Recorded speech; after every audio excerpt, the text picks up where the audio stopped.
ثم جعلناه نطفة في قرار مكين ثم خلقنا النطفة علقة فخلقنا العلقة مضغة فخلقنا المضغة عظاما فكسونا العظام لحما. کہ ہم نے انسان کو پہلے مٹی سے بنایا، پھر ہم نے نطفے سے اس کو تشکیل دیا. نطفہ جوم کی طرح کا خون کا جمع ہوا، پھر لوتھڑا بنا، اور اس لوتھڑے سے آگے ایک گوشت کا ٹکڑا بنا، مز کا چبایا ہوا. کبھی اس کی تصویر آپ دیکھیں مائکروسکوپ سے جو سائنسدانوں نے لی ہے. مائکروسکوپ اب یہ 100 سال پہلے 200 سال پہلے ایجاد ہوئی، اب تو نہیں. اور یہ اتنا باریک ہے کہ اس کو دیکھا نہیں جا سکتا. اب قرآن کے اس ایٹیٹیوڈ کی طرف آئے جو یہ کہتا ہے کہ یہ حقائق ہیں. فَاسْأَلُوا أَهْلَ الذِّكْرِ إِن كُنتُمْ لَا تَعْلَمُونَ. سعودی عرب کے اندر اس علم الجنین پہ، ایمبریالوجی اس کو کہتے ہیں، انسان کی جو پیدا ہونے سے پہلے جو اس کی ساخت بنتی ہے، اس کو علم الجنین کہتے ہیں. اس کے بارے میں قرآن مجید کی ساری آیات اس کے متعلق اکٹھی کی گئی، اور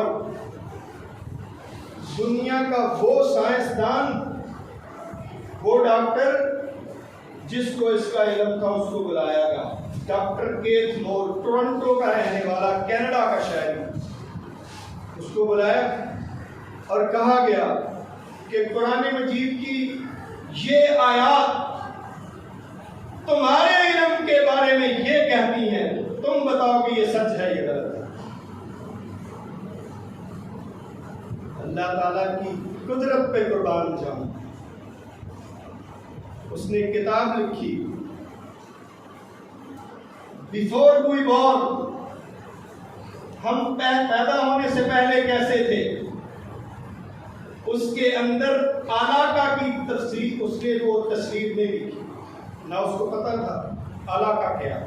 وہ جوم کی طرح جو نطفہ بنتا ہے، اور جب اس نے زوالوجی ڈپارٹمنٹ سے اس جوم کی تصویر منگوائی اور مائکروسکوپ کے ساتھ اس علاقہ کو دیکھا، تو ایز اٹ از، اس کی کتاب چھپی ہوئی آپ دیکھ سکتے ہیں. اس کے اندر اس نے جب یہ چیزیں قرآن مجید کے اندر جو اس چیز کے متعلق حقائق علم الجنین کے متعلق بیان کیے ہوئے تھے، وہ سامنے آنے کے بعد اپنی دوسری کتاب کے ایڈیشن، اس کتاب کے دوسرے ایڈیشن میں ان چیزوں کے اضافے کیے جو قرآن مجید نے بیان کی.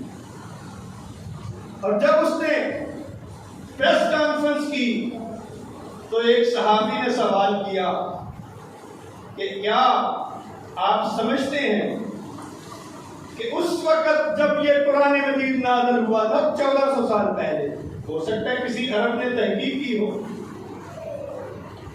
ڈاکٹر کیتھ مور نے کیا کہا کہ مسٹر جرنلسٹ، آپ ایک چیز بھول رہے ہیں.